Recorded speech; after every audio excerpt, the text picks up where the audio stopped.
Hey, Nick, just looking at this label for the Cotswolds. Oh, yeah. It was established in 2014. Good year. Good year. What happened that year? Absolutely nothing. Absolutely nothing of any value whatsoever.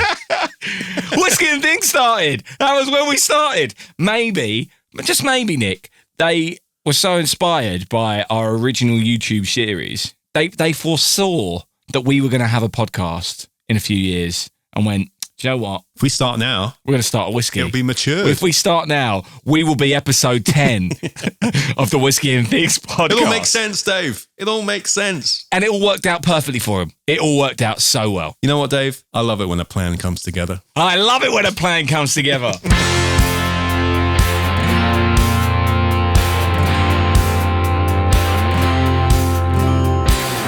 This week on Whisky and Things, we speak to the craft whiskey boy himself, Jay Bradley of the Whisky and Wealth Club.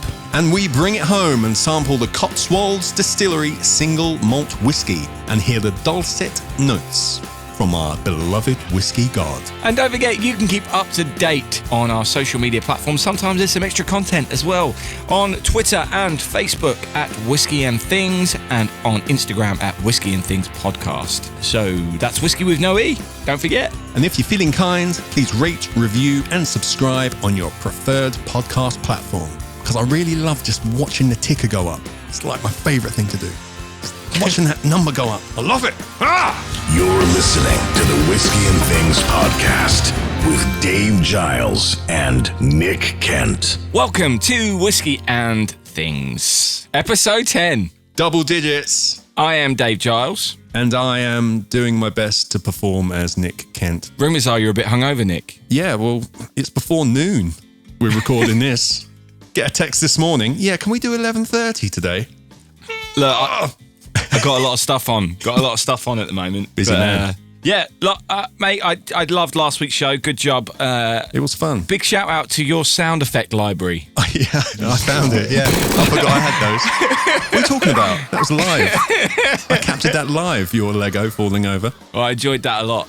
So thanks for doing that. That's right, mate. Amar on Patreon has got in contact about your full interview with Jared Scott. Oh, really? Yes. Jared was last week's guest. He's a music photographer, has toured all around the States. Nick met him back in 2007, 2008, maybe? 2008, yeah. When they were both on tour together. And Amar said this. He said he really loved that interview. I always find photographers' stories, especially the tour ones, so fascinating and cool. Especially enjoyed those stories of how you both met and that one where he stayed in the photo pit the whole show. Yeah. So you can hear the whole of that interview on our Patreon page.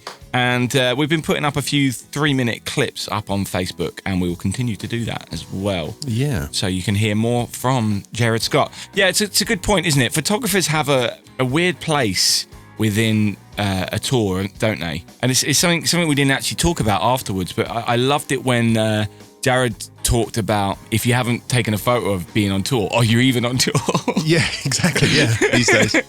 No, it's true though, kind of. And having someone to be able to capture the more candid moments is a nice thing. For example, Nick, I was going through my hard drives recently and I found you were the photographer at my big show at Shepherd's Bush Empire back in 2009 with my old band, the Rileys. Yeah. And you had what must have been a precursor to a GoPro, a little camera that you were just using, and you filmed about 6 or 7 videos before we went on stage in the dressing room of us warming up. Oh, that was a flip camera. Back in the day, flip camera. It was just complete fly on the wall. Everyone was just we were all ignoring you because we knew you were there. I completely forgot about that. And it's really interesting footage. And for obviously, I've not watched it in 11 years. Yeah, no, you've forgotten what happened as well. So it's new to and you it was too. just it was wonderful. And seeing particularly for that show, it was the biggest show I'd ever done, and seeing the different emotions that I clearly was going through was really fascinating. It was really fascinating. Wow. So yeah, thanks for capturing that. But no worries, Dave. Photographers do have a weird 80 quid. They do have a strong place on the tour, don't they? Well, their job is to just observe as well. That's why sometimes their stories might be a bit different from bands who are touring, because they got to sit back, and just observe everything, so they kind of see things in a different way. Would you ever like to tour as a photographer? I know you've obviously toured as a musician. Yeah, I'd love to. Oh, you kind of have done with me, I suppose. I was going to say, yeah. Yeah. Driver, stroke photographer. I do. Yeah, I love doing that kind of stuff. So, Nick, the question on everyone's lips. Where is Marty? Oh, I think, right, people will be pleased to know. I think I did set Marty free. He's gone. I think he's gone. I let one out, right? And since then, all the flies that have been in my house have been real arseholes. You lost your mate. You lost your only lockdown mate. I know, it was hard. It was hard, but he deserved to be out in the wild. He's probably been eaten by a bird by now, but... we need to have... At least I I shouldn't laugh. I feel like we need to have... Nature is metal, mate. I feel like this show should be dedicated to the memory of Marty McFly. Wow. Yeah, we'll just take a moment's silence for Marty. Right, that's a moment. That's fine. He's only a fly. He doesn't need a whole minute. He doesn't need a whole minute, mate. That would do. That would do. Yeah, Right, should we crack on? Well, no, the thing is, because I thought you were going to bring up my here we go. my spelling from last week. How could I forget? How could you forget? Oh my God. I'm surprised. I'm going to bring it up myself because I'm going to own up to it. God, How do you this is spell amazing. Teeling, and I spelt it Teeing.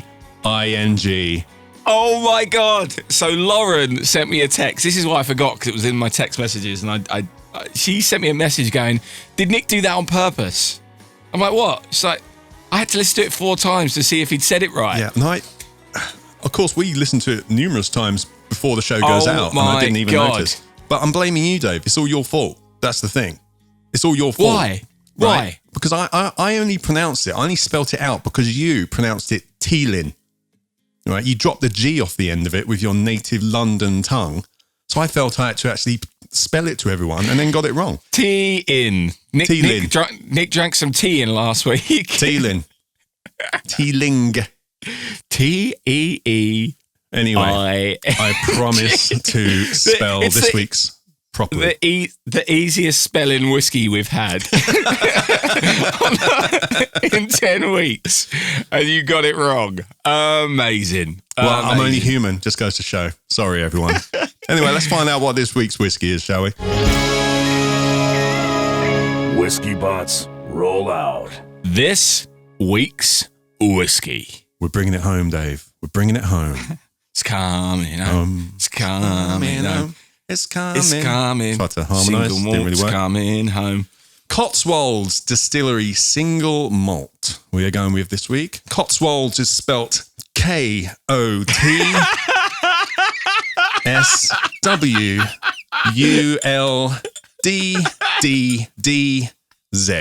Everyone, you can fact check me on that one. I'm pretty sure I've got that one right.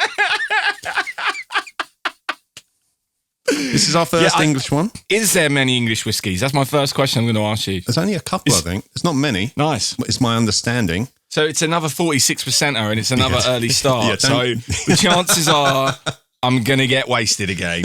Oh, good. You got nothing else to do today. Don't worry about it. We both have our drinks by the dram sized bottles. Sample. 30 milliliter shots, and we both poured it into our Glencairns. Yeah. So let's have a little sniff, shall we, Nick? Shall we? What's it like on the nose? I'm getting orange zest off the top. Wow, yes. You getting that? Straight away. It's meant to have honey. I am picking up a bit of honey as well. Me too. It reminds me of a honey and lemon tea. You'd know. Yes, because it's got that citrus and honey thing going on. So this feels like the perfect whiskey, just from smelling it, the perfect whiskey for when you're trying to make your voice a bit better when you're on tour and you're feeling a bit delicate. Put this in some hot honey and lemon. Add a little bit of this for a little bit of zing for your vocal cords. But I haven't tried it yet. Anyway, let's move on. We're going to move on to the taste.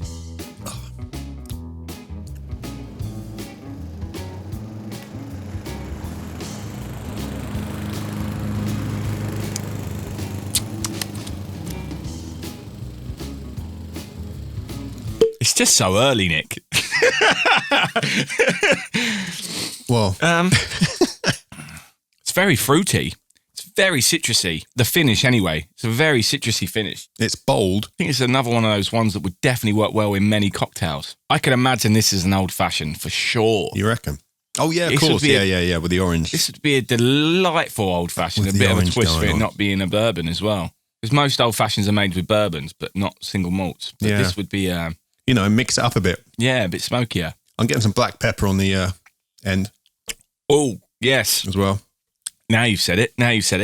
So what do we know about the Cotswolds Distillery, Nick?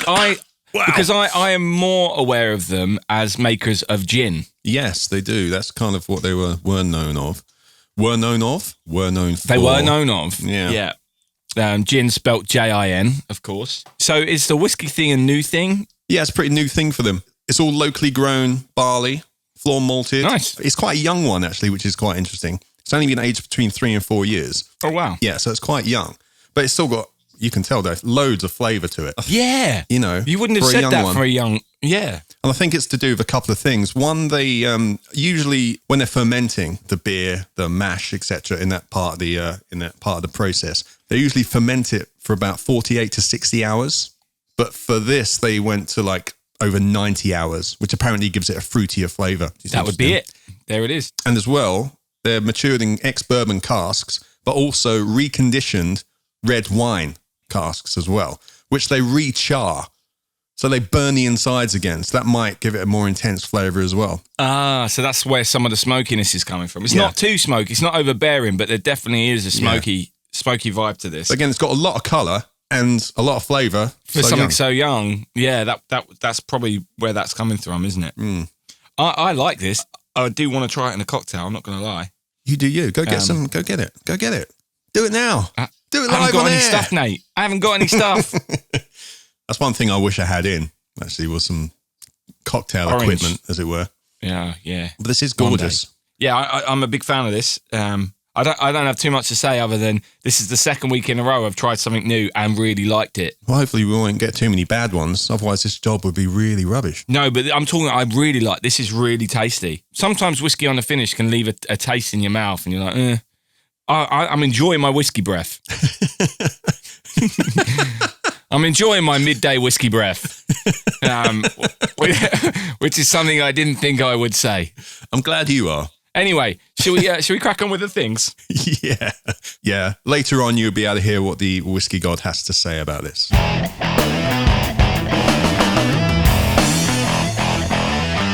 Just get the things over with. This week's things.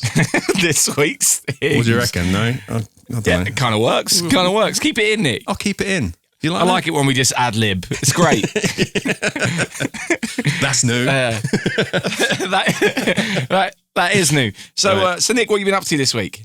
This week, David, I've been involved in another isolation video, which seems to be something I've been doing quite a bit of recently. It's actually another one which is Green Day related, but this is the biggest one yet. The biggest one yet. The biggest one yet. Yeah. Might have been my first time. What? Wow. Well, it would be. Hang on. That brings up so many questions. Yeah. We'll talk about that later. Put it in the Patreon page. Anyway, for the listeners who aren't aware, I played bass in Green Day's American Idiot musical here in the UK. Oh, yeah. You've never mentioned it before. So, yeah. Well, people might be starting to listen on episode 10, mate, and then working their way back. Nick was also on the Warped Tour a few times, but that's another story. Anyway, carry on. That's many other stories. You ever done Warped Tour, Dave? No. Anyway. Cast member Alexis Gerard is also my barber. Just going to put that in there. Great barber. He came up with the idea of putting together this video and organised it, edited it as well. It's basically a Green Day medley containing like 30 plus cast members from the last 3 runs of American Idiot the musical. Are you saying cast members or cask members? Well, it keeps sounding what like you want to hear. I keep hearing you saying cask. I'm like, Yeah. what? Yeah. They're all in barrels. Over 30 reconditioned red wine cast members. It's a medley of Green Day songs arranged by another cast member, Steve Rushton. Our musical director, Rob 3 Pints Wicks, arranged the vocal harmonies for this beautifully. And also we've got the old 2016 band in it as well, which is fun to play with them again. Tommaso Vavello, Alexis Marchesone. What a name. Is that actually how you pronounce it? Can you spell that for us, Nick? Marchrisone, apparently. Good thing I put that in my notes, wasn't it? Yeah. Yeah. But this one's full of stars, mate. This one's really fun, right? You've got Aaron Sidwell, who apparently plays Stephen Beale in EastEnders. I don't watch it, but, millions of people do. Newton Faulkner's in it. Nice. Good to be in a video with him. Amelia Lilly, X Factor and of Celebrity Big Brother fame. We've got friends of the show, Dave. X Factor stars Sam Lavery and Luke Friend as well. Nice. Some listeners might remember from episode 1. the brief part in the episode absolute 1. grilling you gave them in episode 1. And yeah, as I said before, like 30 cast members from the last 3 runs. So it's really fun. Of course, it was to raise money. That was the point of it. It's nice for us to get to do something and, keep boredom at the door. But at the end of the day, it was to raise money and awareness for a couple of causes. It's to raise money for the Ben Kinsella Trust, who campaign against knife crime and educate young people about its dangers, helping them make positive choices and to stay safe. And a second charity, which is the Barn Theatre, which are located in the Cotswolds, funny enough, which is a theatre which may not be able to reopen after lockdown unless they get some support, which a lot of theatres are going through at the moment. But yeah, a couple of good causes there. So I found out you'd done this because Green Day tweeted it. Green Day did tweet it. Yeah, Green Day are aware. That's pretty cool. Or their social media team are. Helped spread the word, which was good. And the writer of the show actually saw it as well. Oh, nice. Michael Mayer. He described it as balm for the soul, which was lovely. So I will put a link in the doobly-doo for that video, and Yes, also please. I'm sure we'll be sharing it on our various social media platforms. Yes, we will. As Yes. always. Yeah, so that's what I've been doing. Good work. Thanks, dude. Enjoy. What have you been doing this week, Dave? Fuck all squared, mate. Okay, great. So this week's interview. This week I've had an interesting week, actually. I'm in the middle of a process. So in January, I applied to be part of a songwriting workshop. Yeah. With a group called the Hackney Elders. This was run by the UK Americana Music Association, and they wanted to team up some songwriters with some older people in the Hackney community to write some songs about their stories. And there was 6 of us, and we got together with these older people, and we had the best couple of days. Really great, getting to know new people, hearing some stories, and we got some great songs out of it. Everyone got a really good song out of it, and there was a little film made about that experience, a little 15-minute film, and the whole thing was just great for the soul. It was wonderful. Yeah. And the plan was that the Americana Music Association was going to do this with other songwriters in different groups, and for the Windrush Festival that was coming up, they were going to get some more songwriters in to write songs specifically about the Windrush generation. Okay. However, because of the lockdown, they couldn't obviously have the workshop, and they wanted to use people that knew what the score was. So the same songwriters from January have been called up again and said, hey, do you want to do it again via FaceTime and stuff like that? So I've been working with this guy called Ngoma Bishop. Ngoma is spelled Ngoma. And he's in his 60s, and he came over when he was 8 years old from Barbados. And he has had a very interesting life, and I've been spending all week getting to know him a little bit every day, and we're going to start writing a song. Amazing. The whole process is wonderful, and he is a bit of an artist himself, a bit of a writer, and we were in the middle of our first phone call, first 2-hour chat, and we were talking about, I asked him a question about his schooling and what that was like, and what he's like. We were talking about his childhood and his youth and this, that, and the other. He just went, hang on a moment, I wrote a poem about this years ago, and he recited a poem. Oh, just there and then. Out of the blue. Just out of the blue. And it was incredible. Wow. And I'm literally sitting there like, what just happened? This is amazing. And it was so powerful. So powerful. And then he gets to the end and he goes, oh yeah, I had to make up the last verse. I forgot it. But you would never have guessed. It was seamless. Like, wow. It didn't look like he broke thought at any point. Yeah. And I was like, oh my God. So we're in the middle of that process at the moment. And I look forward to finishing that off. So that's why we're actually meeting early this week, is because when we finish, I've got another little meeting with him. Great. Well, I'll allow it then. I'll allow it. Yeah. So it should be a lot of fun finishing that off, and just also good for the soul. And the songwriters are all getting together afterwards for a meeting as well, and on Zoom, just to share our experiences of what's going on and share the stories. Yeah.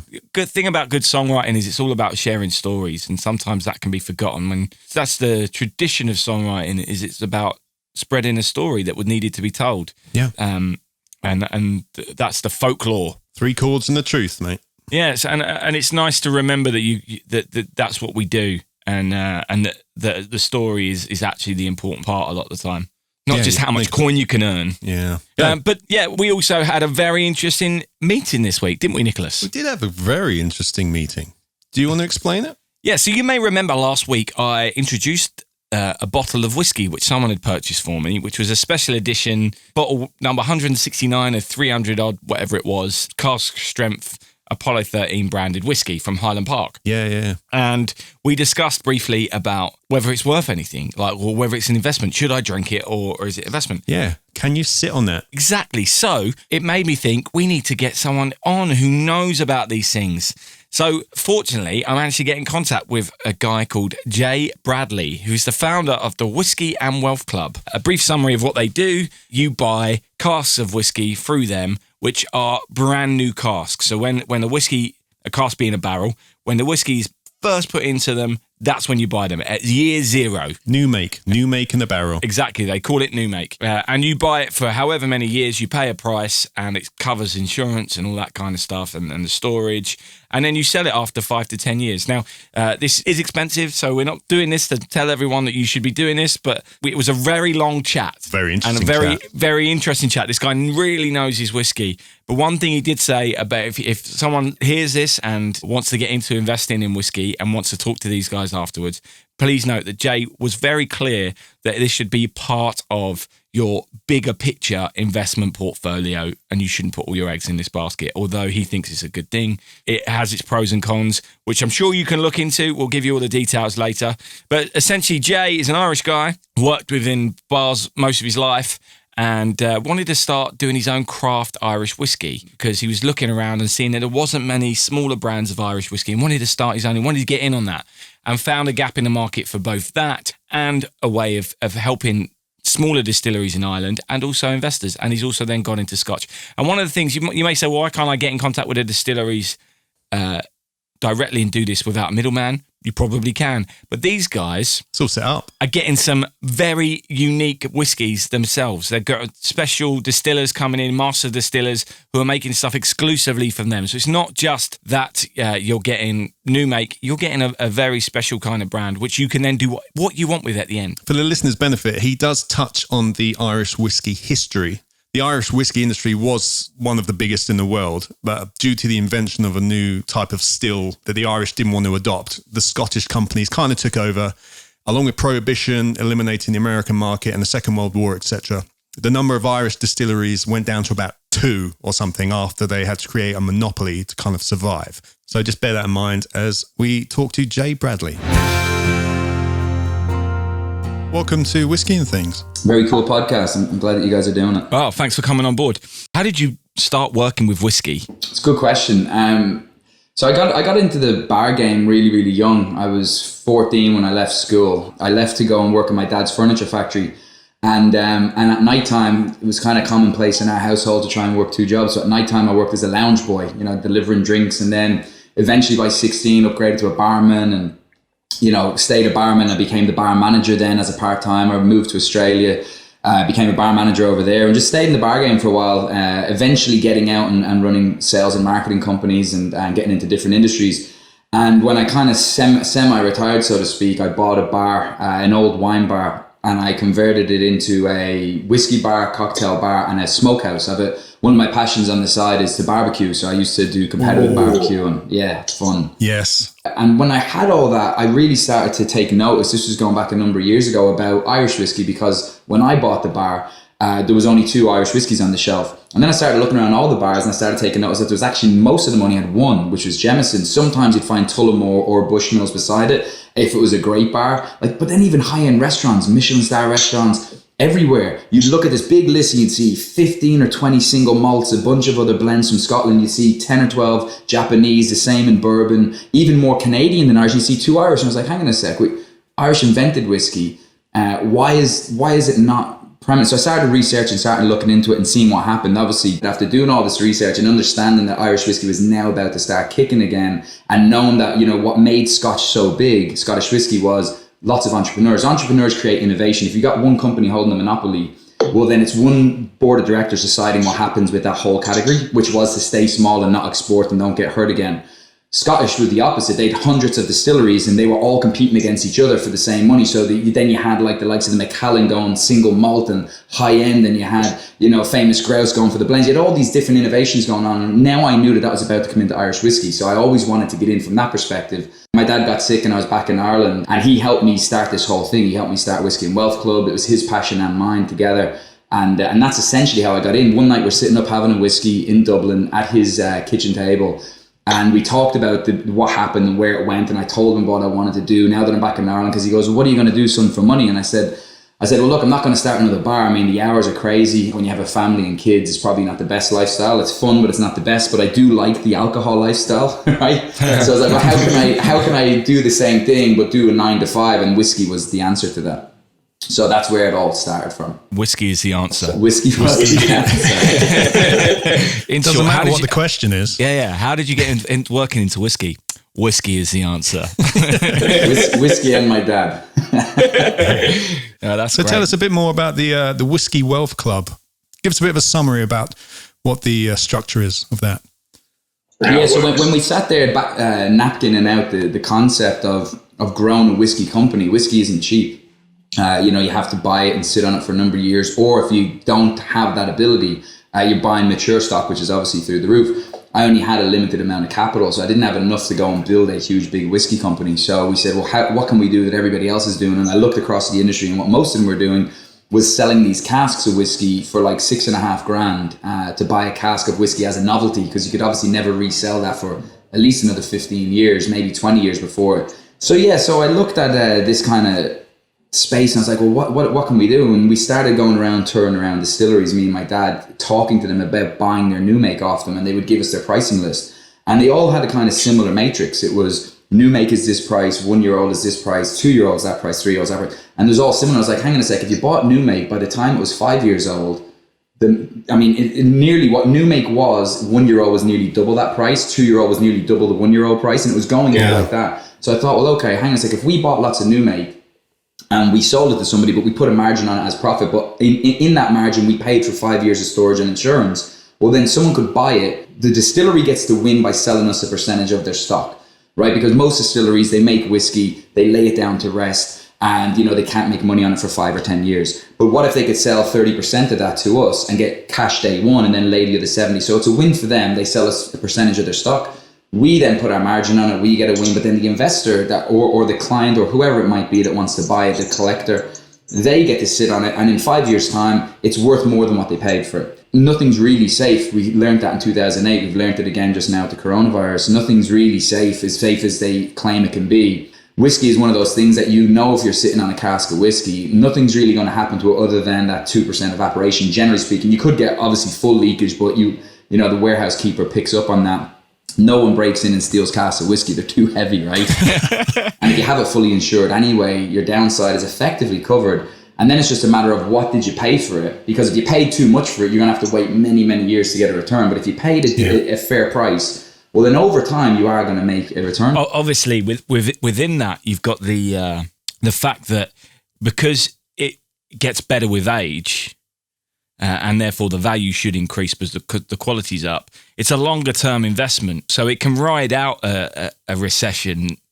That's exactly it. That's the thing. Like, whiskey is one of those things where if you look at a chart of whiskey prices over like a 30 or 40 year period, and then you look at the markets are constantly doing this. They're going up and they're hitting a high and then they're falling. You get recession, expansion and contraction. That's just the nature of markets. But whiskey just tends to keep getting more valuable with age, because what happens in Irish whiskey and Scottish whiskey across the board is the majority of it goes to blends. Nearly, I think it's 89% of all Scottish whiskey has gone to blends, and the other 11% is sold as a single malt. And what happens is a blend, you don't want it to get past 8 years. So the vast majority of whiskey that's made today will be gone and into bottle by year 8. So if you're holding casks past that point, year 10, year 15, and so on, it eventually gets rarer and rarer and rarer. And as you said, the price goes up. Just for those who don't know, roughly how many bottles are in a cask, like standard? Depends on the age of the cask, because obviously every year it gets less and less. Yeah. Generally speaking, by year 5, you'll have about 385 bottles in a cask. Because people get confused that they're like, oh, it's only a 200 litre cask. How can you have 385 bottles?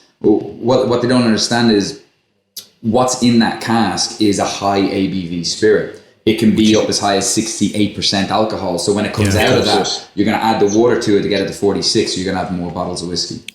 So that's 385. So if you take, for example, we sell a cask of whiskey out here for, depending if it's Scotch or Irish. Irish is like 2,900 euros. Scottish is like 1,950 pounds to 2,000 pounds, depending on the distillery. When you break it down, there's 385 bottles in a cask, right? I'll just do the math on this because I know what the price is in Irish, but I don't know off the top of my head in Scottish. So you go 1950 is what you pay all in. That gives you a cask of whiskey, 5 years of storage, in Scottish, we pay for 10 years of storage and 10 years of insurance in Scottish whiskey. Because Scottish whiskey is traditionally double distilled, Irish is traditionally triple. Irish whiskey can be drunk and palatable because it's a warmer climate at 5 years to 7 years. Scottish whiskey, you really, in my opinion, you wanted to go past 10 years if you can. But yeah, so if you divide that down by the 385 bottles, and let's just say because it's going to 10 years, there's only 350 bottles, it's costing you £5.50 for a bottle of whiskey.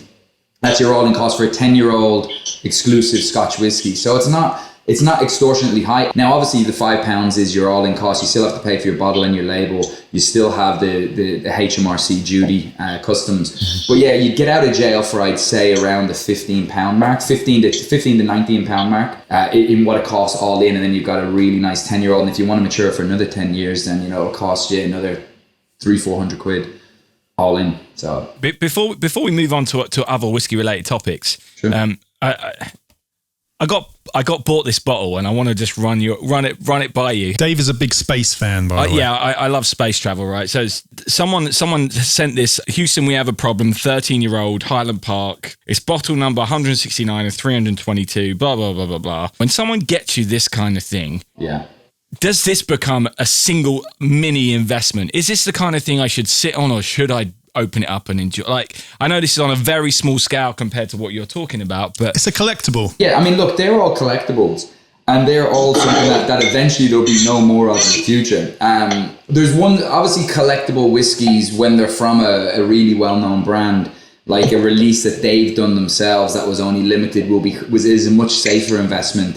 Like if Macallan did a specific release and there was only 1,000 bottles, in 10 years time, most of those will be drunk and you're one of the ones left with 5 of them. They become super valuable. But those, absolutely, I would keep it or open it. Whiskey should be drunk either way, So yeah. It's one of those ones where it's like, someone got it for me. There's still a couple of bottles left online. It's part of me just wants to go and buy another bottle. Yeah. Drink that one. And keep this one. Yeah. Keep that one mint, yeah. So yeah, crack that bottle open, Dave. That's and buy another one. And also, you got to say 15 quid for a nice bottle of 10-year-old. That's not a bad deal after. It's not a bad deal, is it? I mean, obviously, you just got to wait for 10 years and you'll have 300 of them. Yeah. Bargain.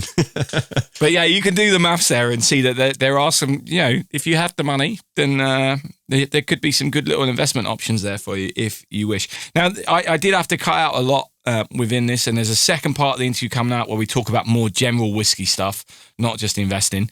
But there was so much stuff in this. We talked about different exit strategies, a great story about a guy who's going to fund his daughter's wedding by the fact he bought some casks of whiskey. So obviously the whole interview will go up on our Patreon page, but we're going to break down a few more chunks to go on Facebook and YouTube because there was some really interesting stuff. And he was such a lovely guy, and people should see his face as well.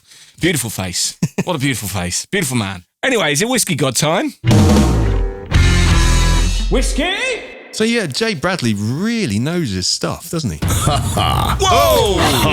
Whoa! Whoa! Calm down, God. I think you finally met your match, that's all I'm going to say. He is a mighty fine Irishman, handsome and brave. But does he have this voice? Well, you do have the voice. Although he has the accent. I do like an Irish accent. Anyway, God, what do you have to say about this Cotswolds Distillery Single Malt Whiskey? Cotswolds Distillery Single Malt. Tasting notes. On the eyes. a light honey amber. On the nose, butterscotch and spicy cereal grain. Honeyed porridge, followed by sweet citrus fruits. Look out for a hint of dense marzipan, which will revisit you in the early finish later on in the experience. On the palate, creamy and beautiful. A hearty mouthfeel, that sweet citrus ending in a freshly ground black pepper note. On the finish, enjoy a lengthy spiced sugar, ending in that marzipan and just the slight tinges of the sweet, deep citrus fading away at the end. Overall, for a 4-year-old whiskey, they have packed quite a bit of love and refinement. This is the first single malt whiskey from the Cotswolds Distillery, situated in one of the most beautiful parts of England. They use local barley, distilled in beautiful copper pot stills, finished in casks that already produced bourbon and red wine. This is a very anticipated product, and I suggest that you try this incredible English example at a proper single malt whiskey. At your nearest convenience, of course. Ta-ta. How many years can a single malt be made in an English country garden? Oh, he's singing again, Dave. Give the listeners what they want. That's what I say. Give them what they want. Love it. Oh, which reminds me, on Patreon this week, we did have the first Whiskey God Sing session. We did have a request on Patreon for a song from the Whiskey God, and it has gone up. So I'll check that out. If you want to go over to patreon.com/whiskey and things, whiskey with no E, you might hear the God singing Gaga. The Whiskey Gaga. Anyway, thanks, God. Yeah, thanks, God. Appreciate that. We'll hear from you again next week. That Whiskey God has notions. So, as we said earlier, Jay Bradley is very knowledgeable about all things whiskey. So we gave him a few questions about whiskey, not just about investing in whiskey, but just the general whiskey world, things we thought would be interesting. There was a great question that Nick asked, which ended up being too long for this part, but we will put that up on our channels, where we asked him about what his favourite vessel was to drink whiskey out of. Yeah, it was really interesting. This guy's got opinions about all things whiskey, and it was great talking to him. So let's hear some more from him. India is like one of the biggest markets for whiskey. Are they making their own whiskey, do you know, or are they mainly sourcing from Scotland, etc.? They're definitely making their own. Guys like Amrut and those guys, Rampur, they're definitely making their own whiskies, and they're making great whiskies. The Amrut Fusion is a really nice whiskey if you want to try it. Slightly peated. They don't peat their own barley there. You can grow barley in India right up the north, but the majority of the time they're just buying peated barley from Scotland or Ireland. But yeah, they're making their own whiskey over there. And obviously when they say whiskey is the biggest market in India, the thing you have to be careful of is it's quite a small market in a sense of what we would call whiskey or what we would drink and know as whiskey. They have a different style of whiskey, which is nearly more closer to a rum. And that's what they're doing, like 30 million cases per brand of, like Officer's Choice, which is, I think, their number one brand at the moment, or at least up there. And that's selling more cases per year than the likes of Smirnoff, like 13-something million cases a year. It's like massive. So by the country mile, the biggest spirit in the world is Indian whiskey, but it's made with molasses, so it's not really, they couldn't sell it in England and call it whiskey. It would be called like a spirit. But they do make whiskey over there. So it's just small. They make single malt like they do in Scotland or Ireland or Japan for that matter. And but it's a smaller part of their market. So are there any countries that we should be looking at in terms of emerging markets or emerging whiskey manufacturers? I was in New Zealand at the end of last year, and I went to the New Zealand whiskey collection, and you were saying Tasmania was a big place for whiskey, which I wasn't aware of. Yeah, it is. Hellier's Road down in Tasmania. And yeah, Tasmania being that south, you would think being so south in Australia would be super hot, but it's not, because it's gone so far past the equator now. It's actually coming more like a climate closer to Ireland, so to speak. because it's coming down close to Antarctica, right? So yeah, it's a great region for making whiskey, great region for making beer. The Tasmanian beers are phenomenal. Their whiskeys are really good. So that's a definite one to always look out for, is a Tasmanian whiskey. That'll become really big in the future. I think one of the markets to really keep an eye on, although it's been around forever and everybody knows it, is America, is bourbon. And I know it sounds good, not bourbon, but just American whiskeys. Is everyone knows of bourbon, it's everywhere, the Jack Daniels and the Bullet Bourbons and all those, the Four Roses. But the thing is, there's all these unique craft. I mean, they've got over 2,500 distilleries now in America. In contrast, in Scotland, they've got 130. In Ireland, we've got 31. America's got over 2,000. So there's going to be some amazing whiskies coming out of there in the next 5 or 10 years.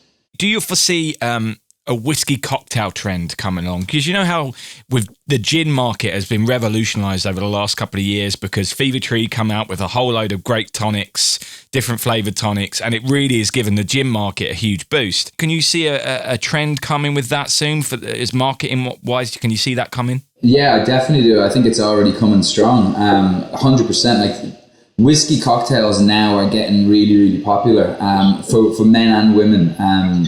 Again, with all these different types of styles of whiskies, the ryes that are coming out, the oat that they're using in a lot of whiskies, flavor profiles, I see that being a massive piece of the market because women in whiskey is starting to get very, very big. I mean, Glenfiddich just spent a fortune on an ad. You should check it out if you haven't had a chance yet, it's really cool. It goes right back to the dark ages of the 17, 1800s when whiskey was first being made and women couldn't touch it. And then the woman breaks down through a wall and all of a sudden it goes into like prohibition time and she's drinking it, and then it breaks another wall and it goes into the 1980s and she's drinking more of it, and then it goes right to today where it's like the woman is the main one drinking whiskey. So they're kind of showing, you see a lot of it. Jim Beam hired Ashton Kutcher's wife, what's her name, Mila Kunis, yeah. She's done some ads, so you can slowly but surely start to see what's happening in that space. I see it being huge, whiskey cocktails. I do see that being a bit of more of a trend because there's a lot of whiskey bars opening up now. We were in New York in November shooting some videos for our YouTube channel again. And yeah, the amount of whiskey bars that were there were just insane. There's one, if you ever get to New York, to check out called the Flatiron Room, which is really cool. There's thousands of bottles of whiskey in there. Really, really cool spot. What is your favourite whiskey cocktail? Favourite whiskey cocktail? It's a toss-up between an old-fashioned and a whiskey sour. Very plain and very normal. But you can't beat them. Like probably a smoky old-fashioned would win hands down if I had to pick one for my last cocktail. That would be it. Nice. So that would be made with a smoky. That would be made with like an Isle of Scotch. There'll be some smoke put in there as well. If you won the lottery tomorrow, and you were going to buy one bottle of whiskey which you were going to drink at that moment to celebrate, so money's no object, which is your dream whiskey that you perhaps have never had, that you've always wanted? Maybe you've had it already, but if you were just going to get one amazing bottle to celebrate, money's no object, what would it be? Oh, that's a good question. I've never thought of it. I'd probably buy a collectible. You know what I'd probably do? It depends how much of a lotto I won. I mean, if we're talking the Euro Millions, then I'd probably go and buy that 1.1 million bottle of Macallan and just open it just to piss people off and drink it. Put some Coca-Cola in it, yeah? Yeah, put a bit of Coke in it, invite some friends around. I'd probably do that because it's like the most expensive bottle ever sold, so it's like, should be open and drink. Brilliant answer. And we're called Whisky and Things. So although we do cover a lot of whiskey stuff, things is also quite important to us. So during this pandemic, what's the one thing you've really missed that's not whiskey related? I know I was driving into the office to come to do this podcast with you, and I was just looking at everybody sitting out in the field now that Boris said it's cool to do it, and everyone's out in the green and they're all drinking cans and stuff, and I guess you just missed being around the people that you like hanging out with. You guys are into music as well, right? He was in a band or what? Yeah, we're both musicians, yeah. Yes, yeah. I'm a singer-songwriter, Nick plays bass, so that's our day job. Music and whiskey, that's not a bad combination. Yeah. It's a tried and tested method, I believe.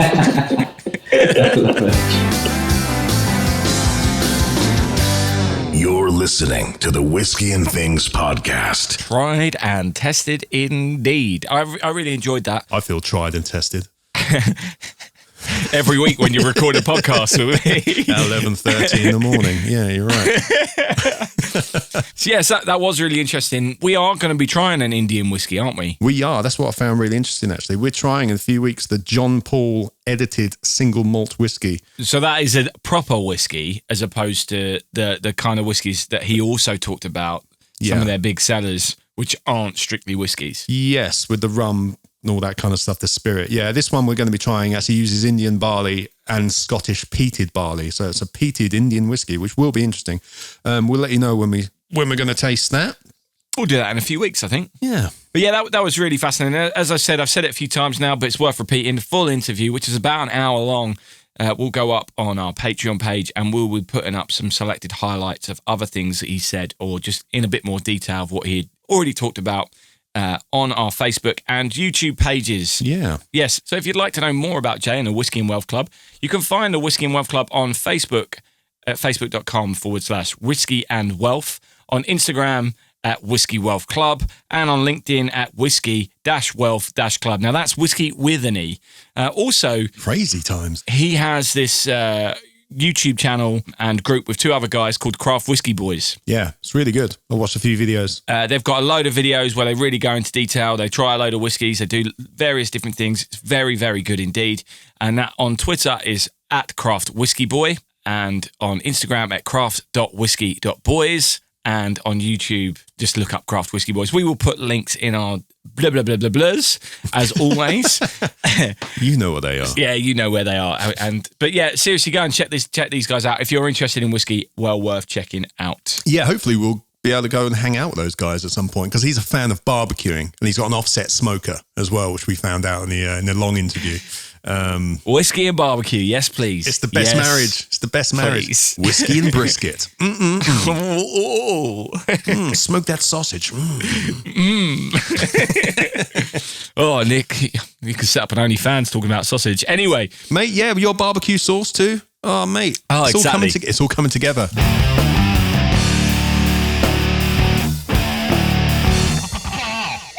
Number 10. Number 10's over. thanks for tuning in. It's been another good show. Nick, I've really enjoyed this whiskey. You liking that? Once again, it's another one where I've not left myself such a big sip at the bottom of the glass this time. Nice. I've run out already, mate. But I've really enjoyed this. It's nice to know us English can make a nice whiskey.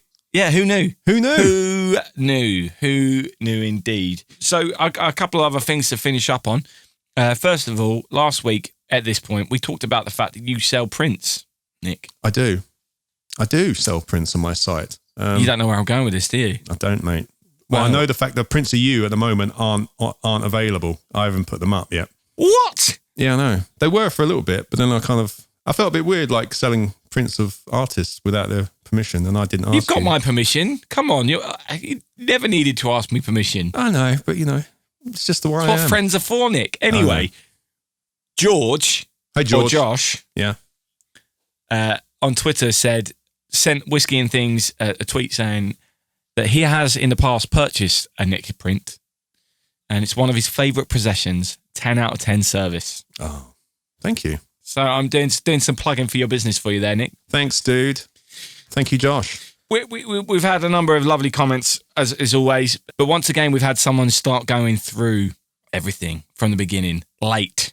Oh, really? Yeah, and Nick Barnes has got in contact to say that he's finally got round to listening and he loves how much fun it is.